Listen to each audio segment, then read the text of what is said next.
अल्हम्दुलिल्लाहि रब्बिल आलमीन वस्सलातु वस्सलामु अला सय्यिदिल मुरसलीन अम्मा बाद फ़अऊज़ु बिल्लाहि मिनश शैतानिर रजीम बिस्मिल्लाहिर रहमानिर रहीम अस्सलातु वस्सलामु अलैका या रसूलल्लाह व अला आलिका व सहाबिका या हबीबल्लाह अस्सलातु वस्सलामु अलैका या नबी अल्लाह व अला आलिका व सहाबिका या नूर अल्लाह।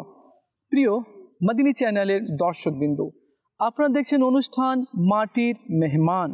এই অনুষ্ঠানে আমরা আমল সম্পর্কে, উদাসীনতা সম্পর্কে, মওত সম্পর্কে আর কবর সম্পর্কে আমরা বয়ান শুনে থাকি। আজকেও আমরা কিছু রেওয়ায়াত এবং আমার নবী সাল্লাল্লাহু আলাইহি ওয়াসাল্লামের হাদিসে কারিমা আমরা শ্রবণ করব। আমরা সবাই জানি নেককারদের জন্য আল্লাহ তাআলা জান্নাত রেখেছে আর গুনাহগারদের জন্য আল্লাহ তাআলা জাহান্নাম রেখেছে। জাহান্নামের আগুন খুবই কঠিন রয়েছে, খুবই ভয়ঙ্কর রয়েছে। কিছু জাহান্নামের স্তর আছে, ওই সমস্ত স্তরগুলো জাহান্নাম থেকে নিজেই পানা চায়, আশ্রয় চায়। জাহান্নাম গুনাহগারদের জন্য আল্লাহ তাআলা তৈরি করেছে। যারা নাফরমান হবে, বেনামাজি হবে, সুদখোর হবে, ঘুষখোর হবে, যারা অপকর্মে লিপ্ত থাকবে, তওবা করবে না, সংশোধনের পথে আসবে না, আল্লাহ তাআলা তাদেরকে জাহান্নামের মধ্যে নিক্ষেপ করবে। আজকে আমরা এই বিষয়ে জানার চেষ্টা করব ইনশাআল্লাহ আজ্জা ওয়া জাল। আগে চলুন আমরা দরুদ শরীফের একটি ফজিলত শ্রবণ করে নিই। প্রিয় মদিনী চ্যানেলের দর্শকবৃন্দ, আল্লাহ নবী মাহবুবে আরবি সাল্লাল্লাহু আলাইহি ওয়াসাল্লাম এর নুরানি দরবারে দরুদ শরীফ পড়ার অসংখ্য ফজিলত এবং বরকত রয়েছে। আমাদের নবী সাল্লাল্লাহু আলাইহি ওয়াসাল্লাম ইরশাদ করেছেন, যে ব্যক্তি আমার উপরে প্রত্যেক দিন 1000 বার দরুদ পড়বে তো সে মৃত্যুবরণ করবে না ওই সময় পর্যন্ত, যতক্ষণ না দুনিয়াতে থেকে বেহেশতে তার জায়গা না দেখে নেয়। সুবহানাল্লাহ। আমরা যদি প্রতিদিন 1000 বার দরুদ পড়তে সক্ষম হয়ে যাই, তাহলে আল্লাহ তাআলা মৃত্যু দেবে না ওই সময় পর্যন্ত, যতক্ষণ না আল্লাহ তাআলা দুনিয়াতেই তাকে নিজের স্থান জান্নাত না দেখিয়ে দেয়। সুবহানাল্লাহ।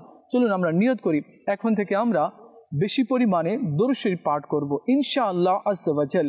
সাল্লু আলাল হাবিব সাল্লাল্লাহু তাআলা আলা মুহাম্মদ সাল্লাল্লাহু আলাইহি ওয়াসাল্লাম। আমাদের নবী সাল্লাল্লাহু তাআলা আলাইহি ওয়া আলিহি ওয়াসাল্লাম ইরশাদ করেন, একবার আমার কাছে জিবরিল আসলো, আর এমন সময় আসলো যে সময় এর পূর্বে কখনো আসেনি। আমি জিবরিল আলাইহিস সালামকে দেখলাম কি জিবরিল আলাইহিস সালামের চেহারা মলিন হয়ে গিয়েছে।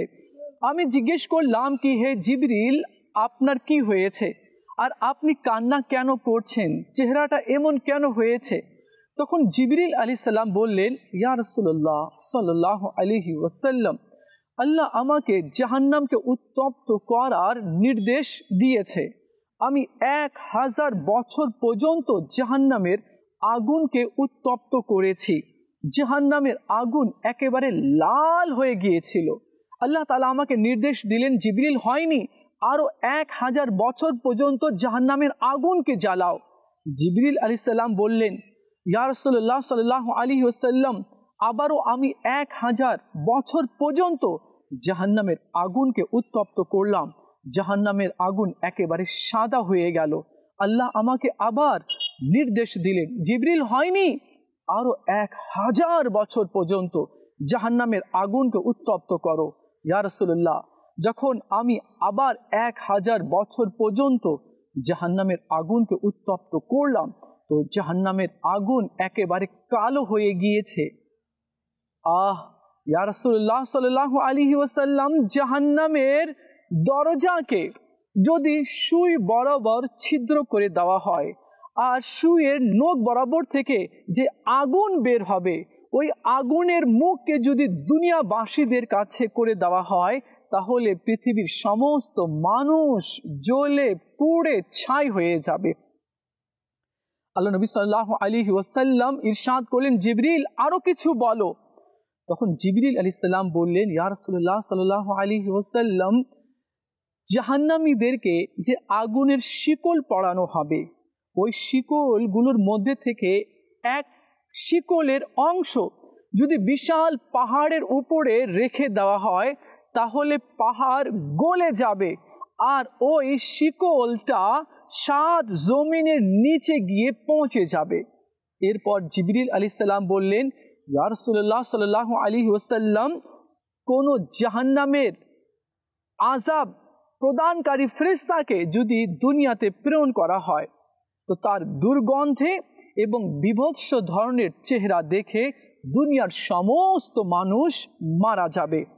আমার নবী বললেন, জিবরিল বাস করো, থেমে যাও, আর সহ্য হচ্ছে না। আমার নবী কাঁদতে লাগলেন, জিবরিল আলাইহিস সালামও কাঁদতে লাগলেন। এরপর আল্লাহ ইরশাদ করলেন, হে জিবরিল আর হে আমার মাহবুব, আপনারা কান্না করবেন না, আমি আল্লাহ আপনাদেরকে হেফাজত করেছি। প্রিয় মদিনী চ্যানেলের দর্শকবৃন্দ, ফেরেশতাদের সর্দার জিবরিল আলাইহিস সালাম আর আম্বিয়াদের সর্দার আমাদের নবী সাল্লাল্লাহু আলাইহি ওয়াসাল্লাম উভয় নিষ্পাপ হওয়ার সত্ত্বেও তারা জাহান্নামের কথা শুনে কান্না করেছেন। আজ আমরা দিন রাত গুনাহ করছি, নাফরমানি করছি, বারবার জাহান্নামের আলোচনাগুলো শুনছি, মওতের কথা আমরা শুনছি, কিন্তু মৃত্যুর খৌফ এবং জাহান্নামের খৌফ আমাদের অন্তরে আসছে না এবং আমরা কান্নাও করছি না। দেখুন প্রিয় ইসলামী ভাইরা, যে ব্যক্তি আল্লাহর ভয়ে কান্না করবে আল্লাহ তাআলা তাকে 2টি জান্নাত দান করবে। দেখুন, মৃত্যু অনিবার্য আছে, মৃত্যু অবশ্যই আসবে আর মানুষকে এই পৃথিবী থেকে নিয়ে কবরে নিক্ষেপ করে দিবে। আমরা দুনিয়াতে জন্ম নিয়েছি মৃত্যুবরণ করার জন্য। আদম আলাইহিস সালাম থেকে নিয়ে এ পর্যন্ত যারা যারা এই পৃথিবীতে এসেছে সবাইকে অন্ধকার কবরে চলে যেতে হয়েছে, আমরাও চলে যাব। আমাদের গাড়ি বাড়ি, শান শৌকত, ধন সম্পদ, জমি জায়গা কোনো কিছু কাজে আসবে না। আর কিছুদিন যেতে না যেতে আমাদেরকে লোকেরা ভুলে যাবে। এজন্য যতদিন আমরা দুনিয়াতে বেঁচে আছি আমাদের উচিত হবে যাতে করে আমরা আল্লাহর বেশি বেশি ইবাদত করি আর গুনাহ থেকে তওবা করি। তওবাকারীকে আল্লাহ তাআলা পছন্দ করে। হযরতে সাইয়েদনা কাবুল আহবার রাদিয়াল্লাহু তাআলা আনহু বলেন কি বনি ইসরাইলে এক ব্যক্তি ছিল, সে গুনাহ থেকে তওবা করে নিয়েছিল, কিন্তু তারপরেও সে একটি গুনাহের কাজের মধ্যে লিপ্ত হয়ে গেল। সে যখন গোসল করার জন্য নদীতে আসলো তো নদী থেকে এক আওয়াজ ভেসে আসলো, হে যুবক, তুমি এমনটি কেন করলে? তুমি কি আল্লাহ তাআলার দরবারে তওবা করনি? তওবা করার পরেও তুমি গুনাহ করেছো, তোমার লজ্জা হয় না? রব তাআলা তোমাকে দেখেছে। সে লজ্জিত হলো। কাবুল আহবার রাদিয়াল্লাহু তাআলা বলেন, নদীর এই কথা শুনে, আওয়াজ শুনে সে লজ্জিত হলো আর সেখান থেকে পলায়ন করলো। কাঁদতে কাঁদতে এক পাহাড়ে গেল। সেখানে কিছু লোকেরা ইবাদতের মধ্যে মশগুল ছিল, তাদের সাথে গিয়ে ইবাদতে জিকিরের মধ্যে মশগুল হয়ে গেল। যখন সে এলাকাতে দুর্ভিক্ষ দেখা দিল তো সকল লোকেরা পাহাড় থেকে নিচে নেমে আসলো আর ওই নদীর কাছে দিয়ে অতিক্রম করতে চাচ্ছিল। তো ওই ব্যক্তি বলল, তোমরা গেলে যাও, আমি ওই নদীর পাশে যাব না, কেননা ওই নদী আমার গুনাহের ব্যাপারে জানে, আমার অপরাধের ব্যাপারে জানে, আমি তার সম্মুখে যেতে চাই না, কেননা সেখানে গেলে আমাকে লজ্জা লাগবে। যখন ওই সমস্ত আবিদরা ওই নদীর কাছে গেল তো নদী থেকে আওয়াজ আসলো, হে লোকেরা, তোমরা তোমার বন্ধুকে কেন ছেড়ে চলে এসেছো? তো সেই সকল আবিদরা বলল, সে লজ্জার কারণে এখানে আসেনি, কেননা তুমি নাকি তার গুনাহের ব্যাপারে, অপরাধের ব্যাপারে জানতে, এজন্য লজ্জার কারণে সে আসেনি। নদী থেকে আওয়াজ আসলো, শোনো, তোমার বন্ধু যদি ভুল করে, এরপর তোমার কাছে যদি ক্ষমা চায়, তুমি কি ক্ষমা করবে না? সে বলে, হ্যাঁ, আমি নিশ্চয়ই ক্ষমা করব, একের অপরের সাথে আপোষ করে নিব। তো নদী থেকে আওয়াজ আসলো, আল্লাহ তাআলা তাকে ক্ষমা করে দিয়েছে, আল্লাহ তাআলা তার পাপগুলোকে ক্ষমা করে দিয়েছে, যাও তাকে আমার কাছে নিয়ে আসো। সেই সমস্ত আবিদরা ওই তওবাকারীকে নদীর কাছে নিয়ে আসলো। সেখানে তারা ইবাদত করতে লাগলো। ওই ব্যক্তি যে তওবা করেছিল এরপর ইবাদতে মশগুল হয়েছিল, সে মারা গেল। ওই সমস্ত আবিদরা নদীর পাশেই তাকে দাফন করে দিল। তারা মনস্থ করলো কি সকালে আমরা এখান থেকে চলে যাব। যখন রাত্রে ঘুমিয়ে পড়লো আর যখন চোখ খুললো সকালে, তো দেখলো 12টি বৃক্ষ, 12টি গাছ। ওই আবিদরা মনে করে নিল কি হয়তো আমাদেরকে এখানেই থাকতে হবে আর আমাদেরকে এখানে থাকার জন্য নির্দেশ দেওয়া হয়েছে। নদীর কাছেই তারা অবস্থান করলো আর সেখানে ইবাদতের মধ্যে মশগুল হয়ে গেল। যখন তাদের মধ্যে থেকে কেউ মারা যেত তো ওই নদীর পাশেই তাদেরকে দাফন করে দেওয়া হতো। আর বনি ইসরায়েলিরা সেই সমস্ত কবরের জিয়ারত করার জন্য আসতো। বলার উদ্দেশ্য হচ্ছে, আমি যতই লুকিয়ে গুনাহ করি না কেন, আমার আল্লাহ আমাকে দেখছে। আজ কোনো ফার্মে বা কোনো অফিসে বা কোনো শপিং সেন্টারে আমরা যখন যাই তো সিসি ক্যামেরা দেখি, সিসি ক্যামেরা লাগানো আছে। তো আমরা এমন কোনো হরকত করি না বা এদিক সেদিক কিছু করি না। কেন? এই জন্য কি সিসি ক্যামেরা লাগা আছে আর আমাকে ওয়াচ করছে, আমাকে দেখছে। তো আমরা কোনো অফিসে বা শপিং মলে যাই তো সিসি ক্যামেরা দেখে ভয় করি, আমাদের আচরণগুলো আরও ভালো করার চেষ্টা করি, কেননা আমাদের আচরণও রেকর্ড হচ্ছে। তো দুনিয়ার ক্যামেরা দেখে আমরা সতর্ক হয়ে যাই যাতে করে আমাদের খারাপ আচরণগুলো রেকর্ড না হয়ে যায়। এটা তো হচ্ছে দুনিয়ার ক্যামেরা। আর কিরামান কাতিবিন এরা সব কিছু ওয়াচ করছে, আমাদেরকে দেখছে, অবলোকন করছে আর সব কিছু লিখে রাখছে। এটা তো হচ্ছে কিরামান কাতিবিন। আর আল্লাহ সব সময় আমাদেরকে দেখছে।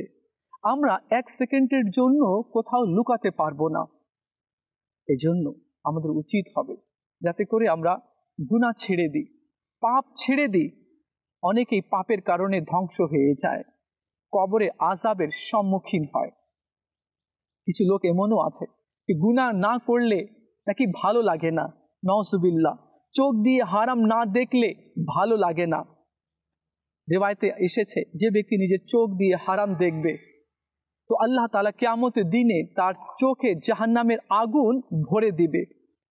আর জাহান্নামের মধ্যে সবচেয়ে যে হালকা আযাব গুনাহগারকে দেওয়া হবে সেটা হচ্ছে এই কি তাদেরকে আগুনের জুতা পরিয়ে দেওয়া হবে। তারা মনে করবে কি জাহান্নামের মধ্যে আমাকেই হয়তো বেশি ভয়ঙ্কর আযাব দেওয়া হচ্ছে, অথচ এটা জাহান্নামীদের জন্য হালকা আযাব হবে।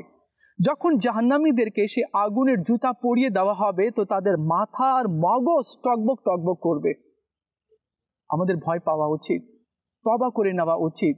এই দুনিয়া ফানি আছে। আমাদের পূর্বেও বড় বড় রাজা বাদশারা এসেছিল, বড় বড় সায়েন্টিস্ট এসেছিল, যোদ্ধারা এসেছিল, সুন্দর যুবক এসেছিল। আজ তাদের নাম ও নিশানা বাকি নেই। এজন্য কেউ বলেছে জগা জি লাগানে কি দুনিয়া নেহি হ্যায়, ये इबरत की जा है तमाशा नहीं है। এই পৃথিবীটা পরীক্ষার জায়গা, তামাশার জায়গা নয়। কিন্তু আমরা তামাশা বানিয়ে রেখেছি, যে যা ইচ্ছে তাই করছে। কেউ মিথ্যা বলছে, কেউ চুরি করছে, কেউ ঘুষ খাচ্ছে, কেউ সুদ নিচ্ছে, কেউ নাজায়েজ কাজ করছে, কেউ মা বাবাকে কষ্ট দিচ্ছে, কেউ অপরাধ করছে, কেউ জুলুম করছে, কেউ কাউকে মার্ডার করছে। যে যেভাবে চাচ্ছে নিজের জীবন অতিবাহিত করছে। আল্লাহ তাআলা বান্দাকে ছাড় দেয়, সুযোগ দেয়, কিন্তু কখনো ছেড়ে দেয় না। মনে রাখতে হবে। প্রিয় মদিনী চ্যানেলের দর্শকবৃন্দ, আপনারা দেখছেন অনুষ্ঠান মাটির মেহমান। আর এই অনুষ্ঠানে আমরা নিজের আখিরাত নিয়ে আলোচনা করে থাকি। দেখুন, অনেক এমন মহিলা আছে যারা বেপরদগি করে, বেপর্দাভাবে চলাফেরা করে আর মনে করে এটা স্টাইল আছে। আল্লাহু আকবার। এই স্টাইল যাতে আপনাকে জাহান্নামে না নিয়ে যায়। অনেকে মাথায় কাপড় দেয় না, বলে এটা স্টাইল আছে। যুগের স্টাইল রয়েছে, যুগের সাথে তাল মিলিয়ে চলতে হবে। ফ্যাশন করে, নাজায়েজ ফ্যাশন করে আর বলে যুগের সাথে তাল মিলিয়ে চলতে হবে। হতে পারে ফ্যাশনটা আপনাকে জাহান্নামে নিক্ষেপ করে দিতে পারে। আমার নবী সাল্লাল্লাহু তাআলা আলাইহি ওয়া আলিহি ওয়াসাল্লাম ইরশাদ করেছেন, কোনো মহিলা যদি গয়না গাটি পরে আর মেকআপ শেকআপ করে যদি ঘর থেকে বের হয়, বেপর্দাভাবে বের হয়, আর তার স্বামী যদি তার উপরে সন্তুষ্ট থাকে, ওকে, নো প্রবলেম, তুমি যেতে পারো, বেপর্দাভাবে তুমি যেতে পারো, আমি তোমাকে কখনো বাধা দেব না। অনেকেই এমন বলে থাকে, আর কিছু স্বামী এমন বলে বেড়ায়, আমি নিজের স্ত্রীকে কখনো বাধা দিইনি, তাকে বোরকা পরতে, নেকাব পরতে, পর্দা করতে আমি কখনো বলিনি।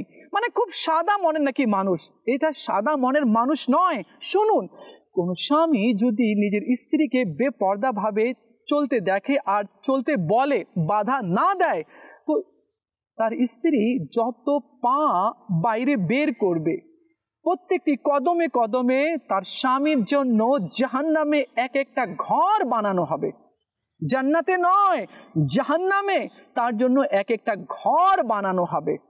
এবার বলুন যে আমি বাধা দিই না, আমি কখনো তাকে বলিনি, খুব হেসে হেসে বলে, মানে এমন নিজেকে পেশ করে কি সে খুব ভালো মানুষ। না, আপনার স্ত্রী আছে, স্ত্রীর কারণে যাতে আপনি জাহান্নামী না হয়ে যান।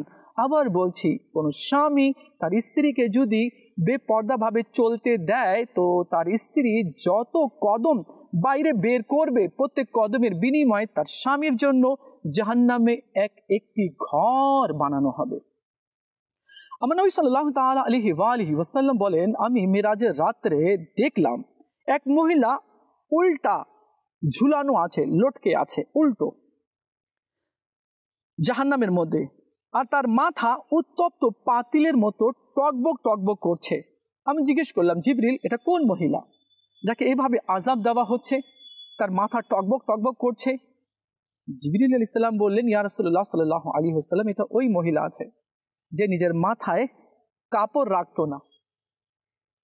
অনেক মহিলা আছে, এটা স্টাইল, মাথা কাপড় রাখলে মানুষ কি বলবে, এটা স্টাইল, করো স্টাইল। জাহান্নামে কিন্তু আযাবের সম্মুখীন হতে হবে।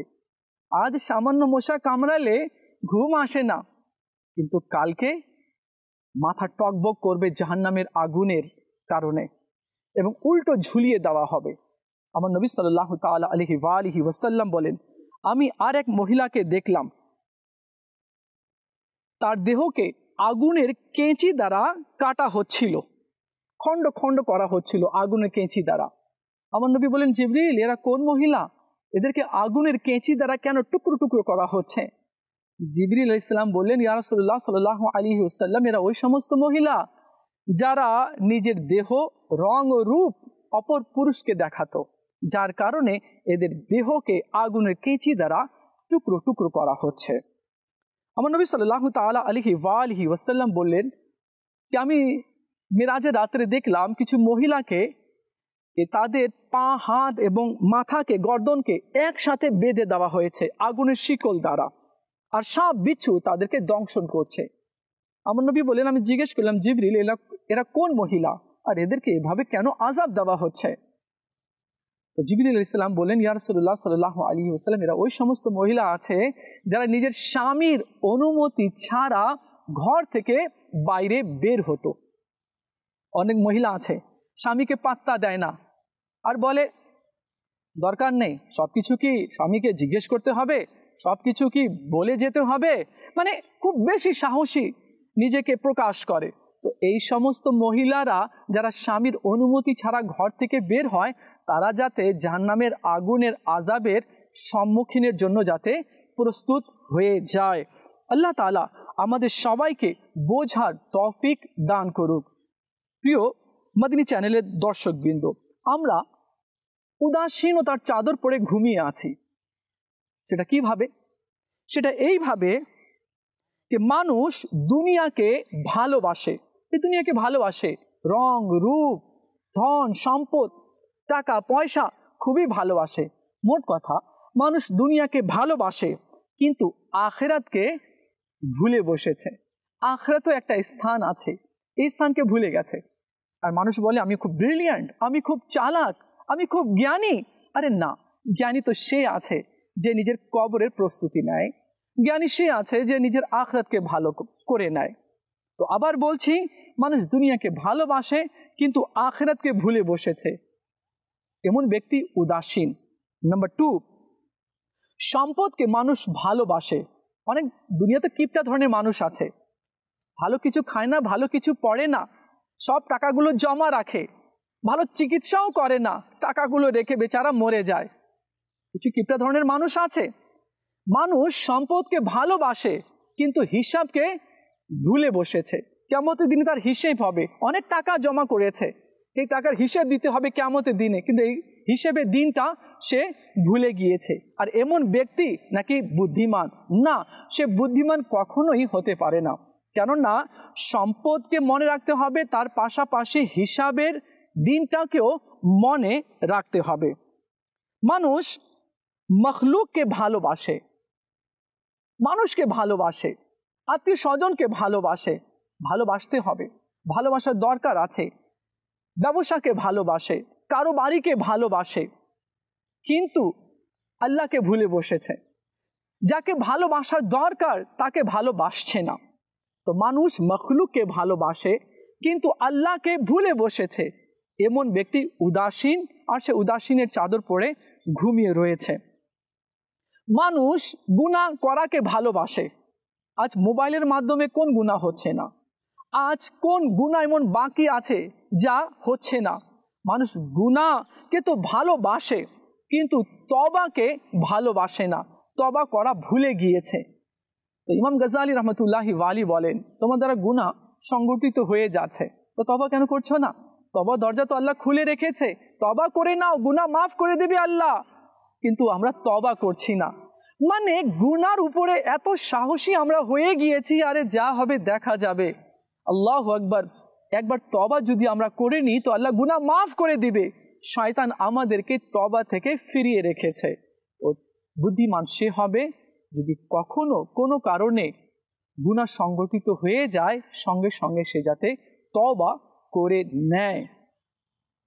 মানুষ সুন্দর ঘরকে ভালোবাসে, বিল্ডিং, ফ্ল্যাট, মহল ভালোবাসে। সুন্দর সুন্দর ঘরকে মানুষ ভালোবাসে, থাকতে ভালোবাসে। ভালো কথা, থাকো, কিন্তু কবরকেও মনে রাখো। তো বলা হয়েছে মানুষ সুন্দর ঘরকে ভালোবাসে কিন্তু কবরকে ভুলে যায়। এই ঘরে আছে কিছুদিন, 2 বছর, 10 বছর, 20 বছর, এরপরে কবর, আর কবরে আমাকে কিয়ামতের সকাল পর্যন্ত থাকতে হবে। তো মানুষ ঘরকে ভালোবাসে কিন্তু কবরের ঘরকে ভুলে যায়। বুদ্ধিমান সে হবে যে নিজের কবরকে স্মরণ রাখবে। আল্লাহ তাআলা আমাদের সবাইকে বোঝার তৌফিক দান করুক। আমার নবী সাল্লাল্লাহু তাআলা আলাইহি ওয়াসাল্লাম বলেছেন যে তোমরা মৃত্যুকে বেশি পরিমাণে স্মরণ করো, কেননা মৃত্যু কাউকে ছাড়বে না, নিশ্চয়ই তোমার কাছে উপস্থিত হবে আর তোমার রূহ বের করে নিয়ে চলে যাবে। আল্লাহ তাআলা আমাদের সবাইকে বোঝার, আমল করার তৌফিক দান করুক। চলুন মদিনী চ্যানেল দর্শকবৃন্দ, আমরা নিয়ত করে নিই এখন থেকে নামাজ পড়ব। ইসলামী বোনেরাও নিয়ত করে নিন যে আমরা পর্দাতে থাকব। যদিও কখনো বাইরে বের হতে হয় তো আমরা পর্দা সহকারে বের হব, আর পর পুরুষ থেকেও আমরা দূরে থাকব ইনশাআল্লাহ আজ্জা ওয়া জাল। দেখা হবে আগামী পর্বে, আরেকটি বিষয় নিয়ে আলোচনা করব। ততক্ষণ ভালো থাকবেন, মদিনী চ্যানেলের সঙ্গেই থাকবেন। সাল্লু আলাল হাবিব সাল্লাল্লাহু তাআলা আলা মুহাম্মদ সাল্লাল্লাহু আলাইহি ওয়াসাল্লাম।